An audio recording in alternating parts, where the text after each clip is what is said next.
Can you talk about the bodies a little bit? We all seem to have one, or to be attached to, or inhabiting one, and they're all gonna go away at a certain point, and we tend to get identified with them, it's who we are, or we take care of them and worry about them getting sick or stuff like that. Can you talk about the body a little bit?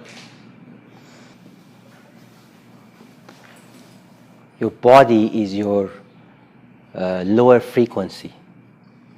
You have your whole being is an energetic frequency. The lower part of it is the body.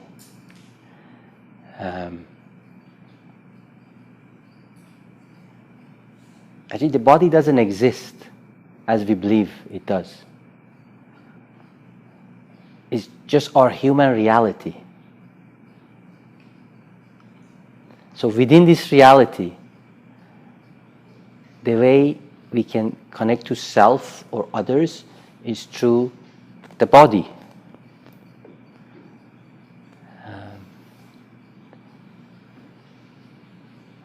Well, if you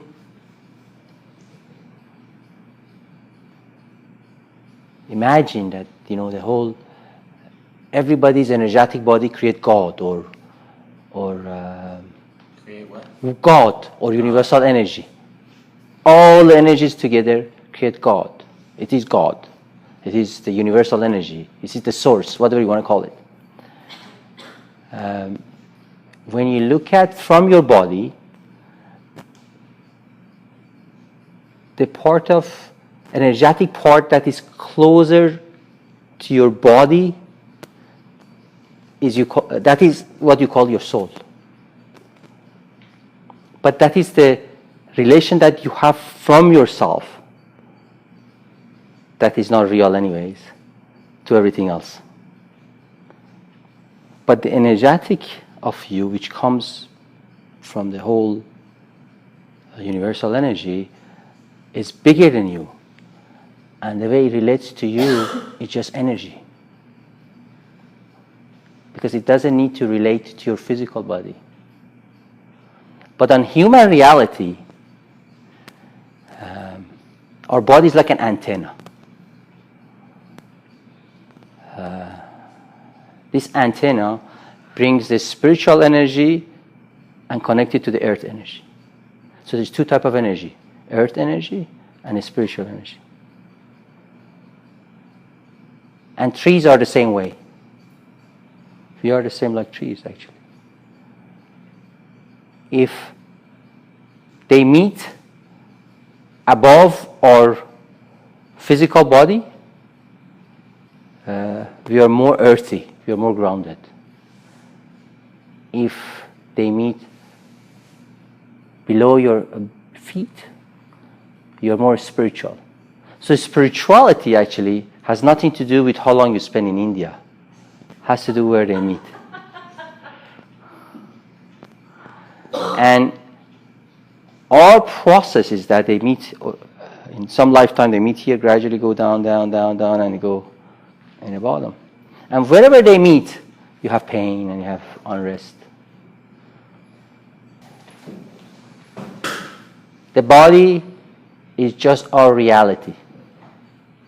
It's an illusion. And everything that goes with it, the pain, the misery, whatever, is part of that illusion. And when you die? Or when? You see, energetically, the spirit energy uses the earth, minerals, materials to create the body, and when it's done with it, it'll go back to the earth. And then in the future, that energy pick another combination of you. And of course, there's no future or past either. I use that terminology for you to relate to past life and whatever. But it's parallel reality. So again, time is an illusion that it works for us. That is, we are linear, so we go from past to future. But in our energetic sense, which doesn't make sense, we are not linear. Everything exists now. Everything and everywhere exists together now.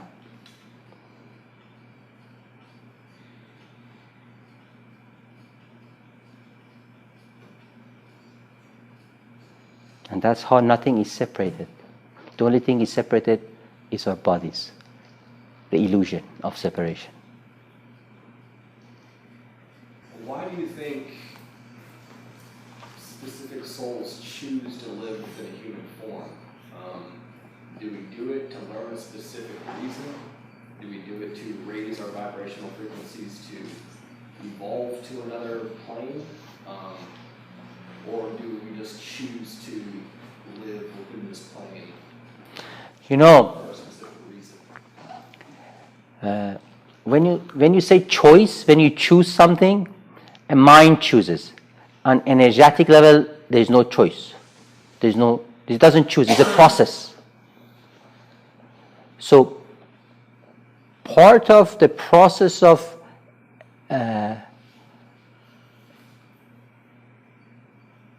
the rise and increase of our vibration, a part of that process, it works through our body and we do what we need to do.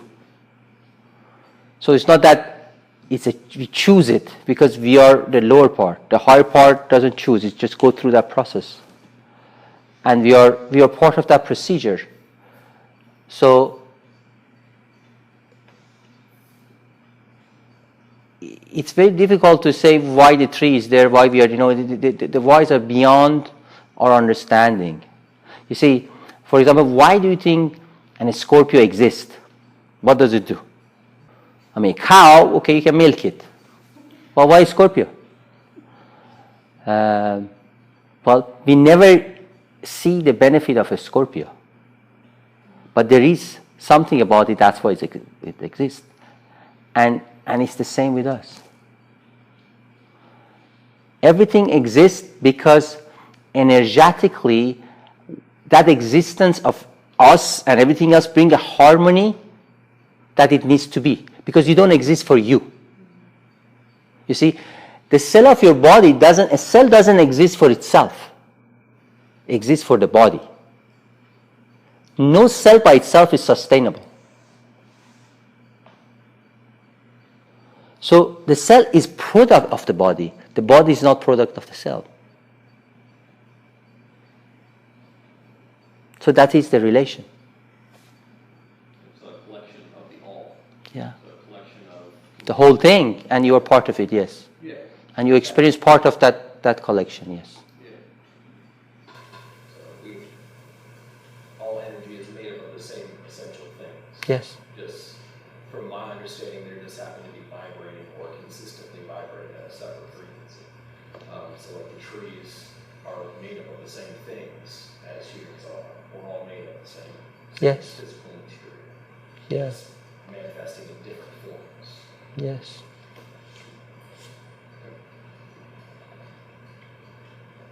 Yes. If our bodies are an illusion, is it true that we all create our own realities?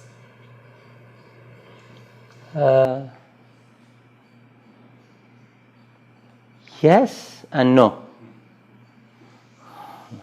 You see, yes, we create our own reality, but we are not in charge of that creation. You create your own reality, but you are not in charge of it. Something makes you to do that, which is not up to you.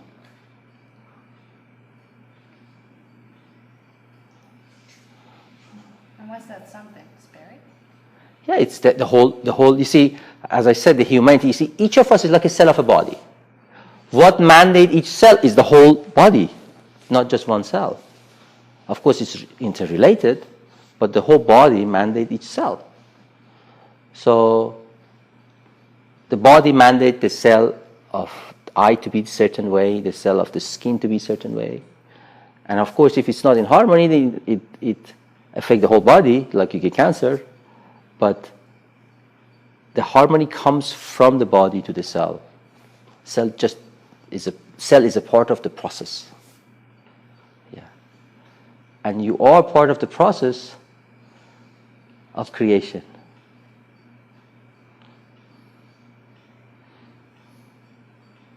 So when you say I manifest something, you manifest, but your manifestation is limited to your nature, which is not up to you, and your surrounding, which is not up to you. It's like, can you be a marathon runner? Yes, but will you? No. Everybody is capable, but nobody have the nature to use that capability. So in a way, you see, there is no possibilities.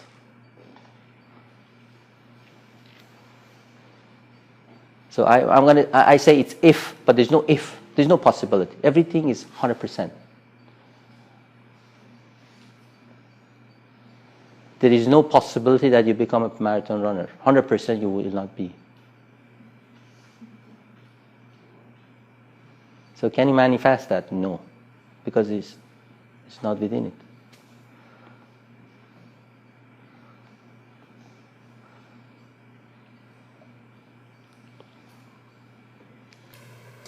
Is that like everything is pure potential? Is it in that concept? I don't know that concept. Just all possibility. When you say that we could be it, because it is all. Yeah, but actually I say opposite that. Okay. I Then I said- need to hear it again. I said you're limited to your nature. That I understand. And you live right now your maximum potential. And maybe tomorrow that maximum goes to a different level and you live that. You're not missing anything of that potential. So we're as good as we can get. Exactly. That means you don't have to suffer to become better.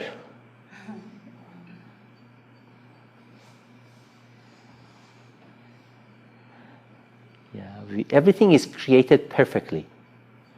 And you and I and everything else is perfect. We just don't relate to it the same way we don't relate to an scorpion. And its perfection.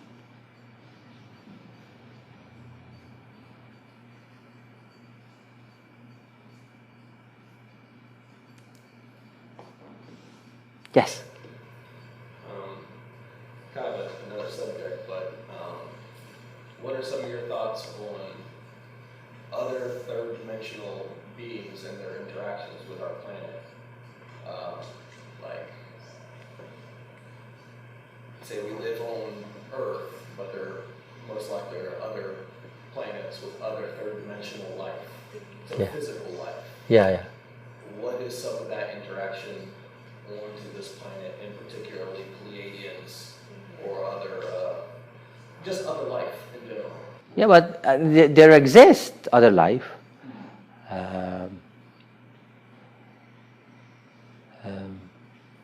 I don't relate to them, not because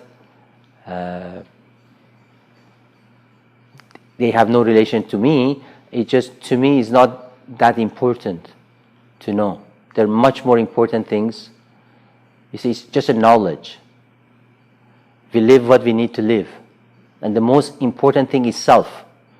What happened to others outside, it really is not important to me. That's why, because it's not important. You see, when you ask a question, I'm Googling it. Some of them people ask before, so I tell you right away, because I have done it before. Some of it, I don't know. This is the first time you ask. So I go within, and each cell of everybody's body, each cell of your body knows everything already. You just can't access it because you try to access it externally by knowledge. When you relate something three-dimensionally, I mean, this is the way you relate to it. But that thing could be 7 or 8 dimensional. Its consciousness, it has nothing to do with how you relate to it. They are not three-dimensional. far more. Is it true that we actually have access to our Akashic records? What do you mean? I know what you mean, but I want you to explain what you mean. You see, these are terminologies. But what is Akashic record? What is it? Yeah. It's what we've done since the beginning of creation up until now. So Yeah. we recorded every single action, thought, energy. Where is it recorded? Where? Yeah. In the crystalline grid. Yeah, but you see, I know what's Akashic, I know what you're saying, but the reason I ask this question is because this is only a definition, a limited definition of what it is. You're explaining, you're minimizing something huge to something you can understand and relate to it like a record. There's no such thing as a record.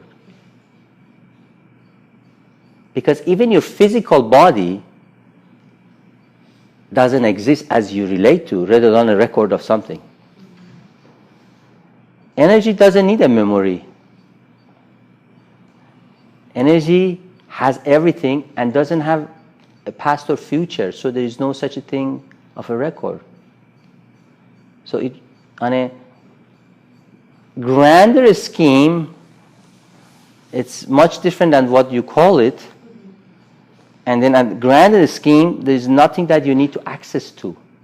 Because whatever that thing is in charge of you. Why do you need to access to that? It's how DNA is going to be changed. It's how you can change your biological. Yeah, but you talk as if you are in charge of it, as if you do it. The way you say it, as if you're going to change your DNA and you access that and you're going to do it. Yes. I totally disagree with that. What's that? Nothing is up to you. Well, okay. As I said, from the moment you were born, you were supposed to sit here and ask this question. It's not up to you. It's like, you see, I'm sitting in a train, and it goes where it needs to go, and I constantly want to get a map, get direction. What difference does it make?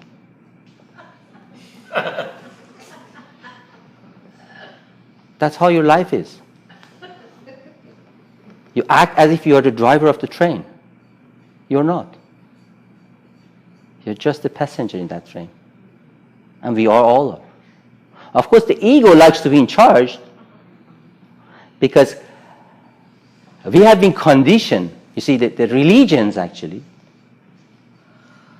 have conditioned you of right and wrong. So they have control and charge over to tell you what's right. Through that, there are a bunch of new religions that you think they're better than the old ones, giving you the same thing, to do the right thing. You're not capable of doing anything wrong, and you cannot access anything that you don't need. Yes? So if we're at our maximum potential and we didn't have to suffer to get there, do we ever have to suffer, and what's the point of suffering? Well, the suffering is not real either. You see, there is no, always any emotion is your only way that you can relate to your soul communicating with you. When your soul communicates with you, you have an emotion. And the only way your mind can relate to that is through that emotion. So, when your physical body resists to your soul direction, that resistance creates emotion for you to give it up. So it's not really suffering, it's just a side effect of a resistance. And when you give it up, there is no resistance, there is no side effect. The real illusion is a freedom of choice, not really freedom. That is one of the illusions, yes, freedom of choice, yes. Yeah. So basically we're on, like you said, our fate is predestined, this is the direction we're supposed to be going in. Yeah. Scientifically, nothing has a choice. Right. I mean, no element has a choice. No tree has a choice. Nothing has a choice. The sun doesn't decide I'm going to come today or not. Why do we think we are better than everything else and we're ruling the universe and we have a choice? Why? Just the ego. You know, your cellular system doesn't have a choice. It's just the ego believes that you do. choice is just human reality. Has nothing to do with any other part of creation. And the reason you feel you have it, because you believe in duality. Because you have to choose the right one.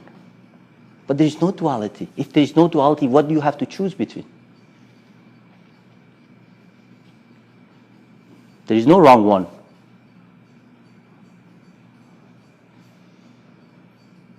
Whoever you are, whatever you do is perfectly designed for you to do.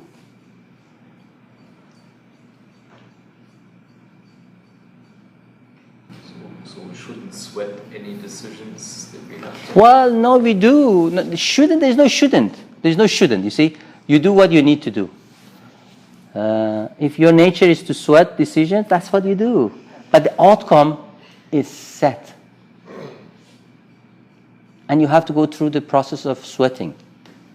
But when you realize that, then you don't need to go to the outcome of suffering or sweating.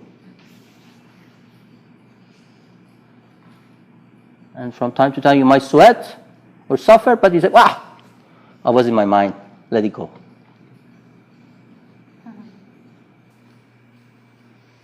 Have a good evening.